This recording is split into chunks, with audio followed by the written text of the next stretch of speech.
Hi everybody, my name is Collin Webb and I've been taking Clonazepam and Cymbalta for 10.5 years, and I've been trying to get off of Clonazepam for a long time, still on it, but recently had a brand change from Cymbalta. Was taking the name brand of Cymbalta made by Eli Lilly, and they discontinued it earlier this year. Sorry about that. And in April, switched to a different brand. Then I started getting, I felt really sick, just to make it short, like really tired all the time, like things would overstimulate me.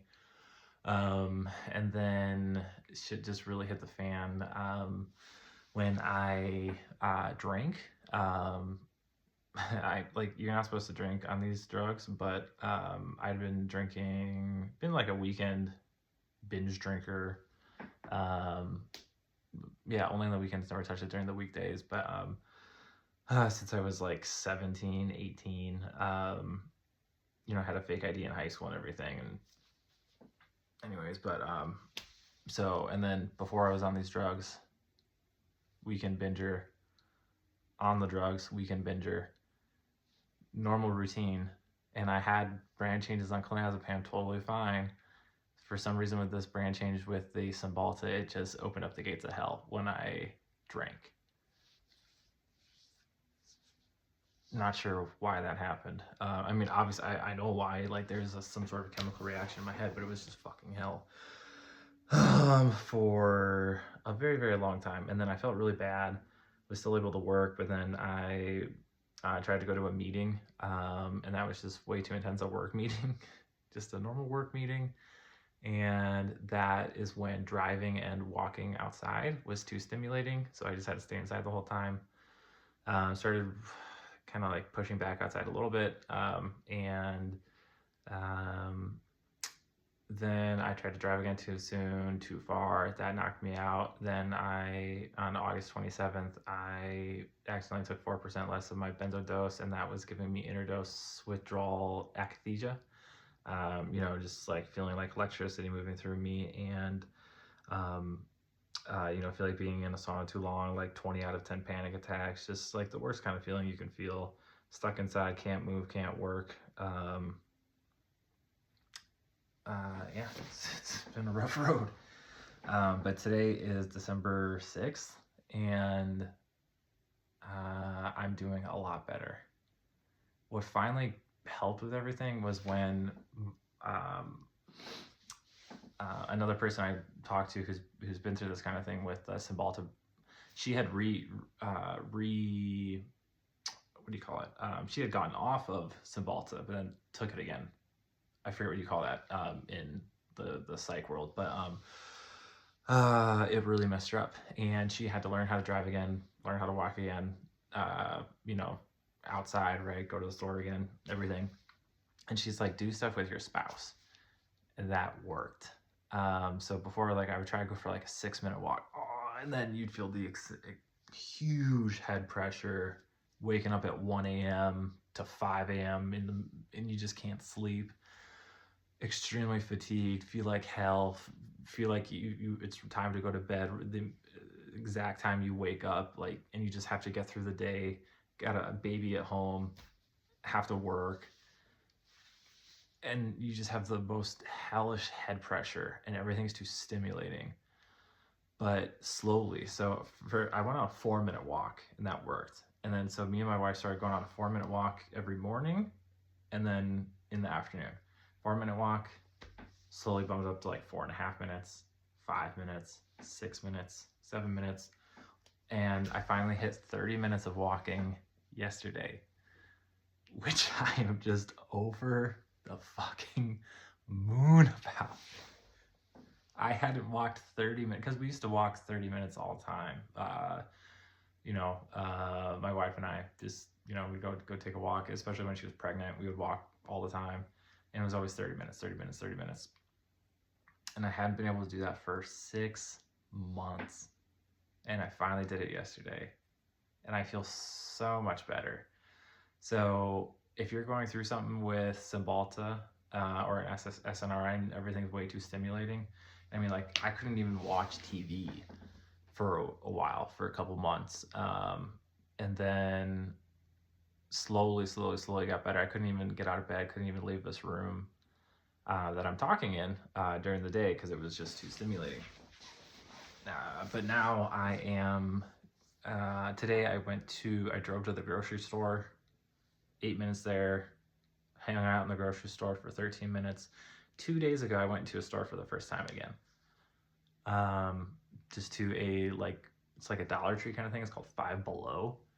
And it was so intense. I mean, and then a week before that, I got out of the car for the first time just to walk around, and that was so intense. I mean, I was looking at a car, the parked car, and it just seemed 5 times more intense than it needed to be. I don't know what was going on or what happened,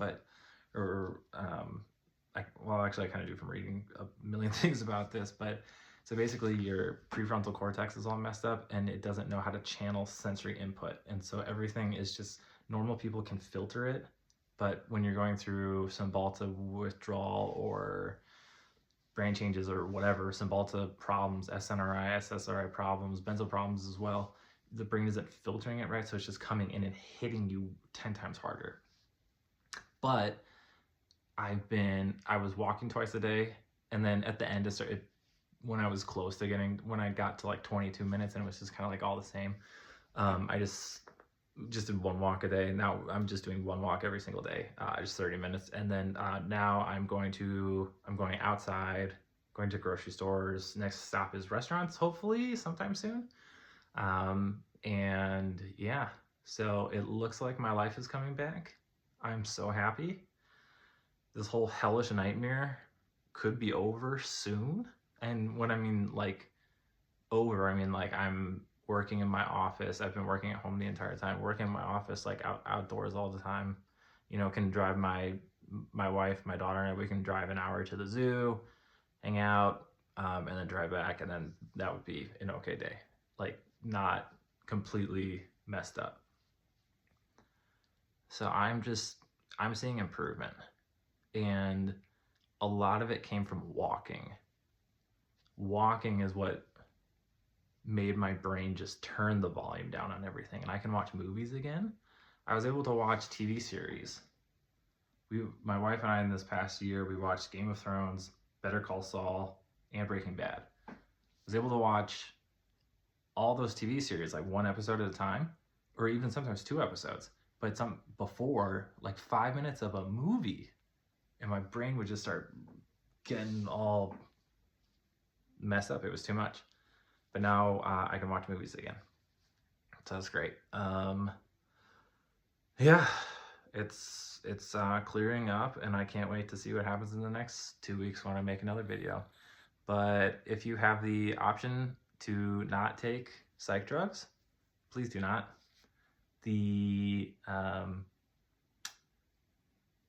What can happen to you because of these drugs is absolutely horrible. And the people who made these drugs need to I know they help people, but to lie about the long-term consequences, and the doctors don't even know, and they prescribe you something and you have no idea what you're taking, that's absolute bullshit. Somebody needs to go to prison, because there's too many people like me who get their lives completely turned upside down.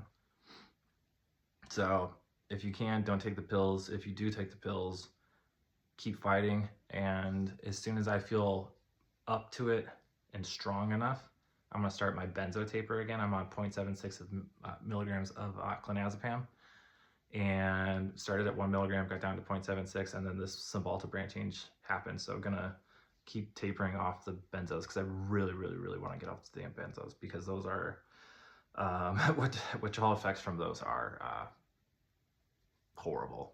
So is Cymbalta, but and that one's going to be tough to get off of as well. So if you're going through psych withdrawal, I hear you, I see you.